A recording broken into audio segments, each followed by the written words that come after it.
राधे राधे, हर हर महादेव। स्वागत है आपका हमारे YouTube चैनल में। आज हम सुनाने वाले हैं सोमवार व्रत की सबसे पवित्र और फलदायक कथा, जिसे सुनने और श्रद्धा से व्रत करने पर शिव जी हर मनोकामना पूरी करते हैं, चाहे वो विवाह, संतान, धन, स्वास्थ्य, जीवन की किसी भी समस्या से संबंधित हो। कथा शुरू करने से पहले बोले ओम नमः शिवाय। सभी लोग कमेंट में लिखे हर हर महादेव।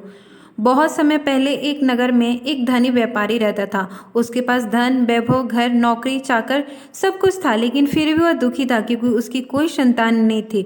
वह और उसकी पत्नी रोज भगवान की शिव की पूजा करते और संतान प्राप्ति के लिए प्रार्थना करते थे, लेकिन कई वर्षों तक उन्हें कोई संतान नहीं हुई। एक दिन व्यापारी अपनी पत्नी से बोला, लगता है हमारे भाग्य में संतान का सुख नहीं लिखा है, अब मुझे आशा नहीं रही। यह सुनकर पत्नी रो पड़ी और बोली, नाथ ऐसा मत कहो, हमें विश्वास रखना चाहिए, भगवान शिव अवश्य हमारी सुनेंगे।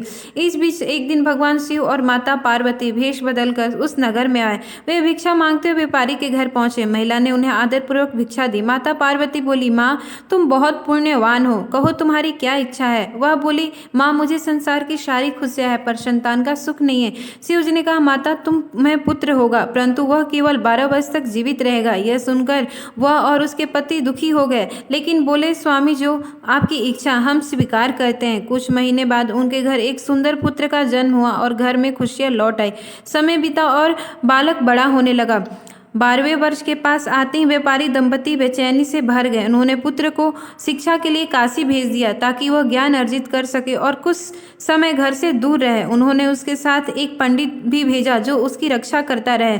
रास्ते में दोनों एक नगर पहुंचे जहां उस दिन राजा की बेटी का विवाह था, लेकिन अचानक वहां खबर आई कि कन्या के भाग में वर विधुर लिखा था, अर्थात विवाह के दिन वर की मृत्यु हो जाएगी। इस बात से राजमहल में शोक छा गया था। बालक और पंडित ने यह सुना तो सोचा, चलो विवाह देख लेते हैं। जब विवाह संपन्न हो रहा था, अचानक ग्रहों के प्रभाव के कारण वास्तव में वर की मृत्यु होगी। पंडित और बालक यह देखकर दुखी हुए। बालक भगवान शिव का सच्चा भक्त था। उसने तुरंत शिव तांडव स्रोत व महामृत्युंजय मंत्र का जाप किया और वर की मृत देह के पास बैठकर प्रार्थना करने लगा। उसकी सच्ची भक्ति से भगवान शिव अत्यंत प्रसन्न हुए।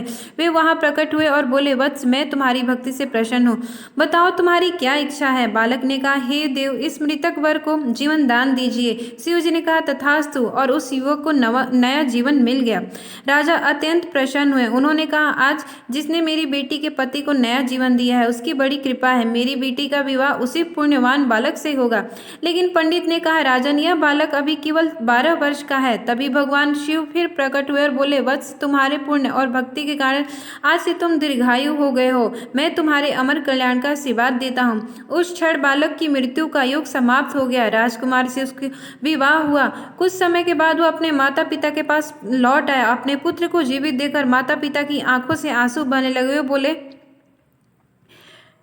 वे बोले, हे भोलेनाथ, आपकी कृपा के बिना यह संभव नहीं था। शिव जी ने आकाशवाणी में कहा, जो भी श्रद्धा से सोमवार व्रत करेगा, मेरी कथा सुनेगा और ओम नमः शिवाय का जाप करेगा, उसकी हर मनोकामना पूरी होगी और जीवन की हर कठिनाई दूर होगी। सोमवार व्रत करने से विवाह में आने वाली बाधाएं दूर होती है, संतान सुख मिलता है, दाम्पत्य जीवन में प्रेम बढ़ता है, कर्ज, रोग और संकट दूर होता है, मन इच्छा अनुसार सिद्धि मिलती है। तो ये थी सोमवार व्रत की कथा। अब सभी मिलकर प्रार्थना करें, हे भोलेनाथ, यदि इस कथा का पुण्य मिले तो हमारे जीवन के दुख दूर कर हमें सुख, शांति, स्वस्थ और समृद्धि प्रदान करे। ओम नमः शिवाय। अगर आपको कथा अच्छी लगी हो तो वीडियो को लाइक और शेयर जरूर करें और कमेंट में लिखें हर हर महादेव। जय भोलेनाथ। अगली वीडियो में फिर मुलाकात होगी।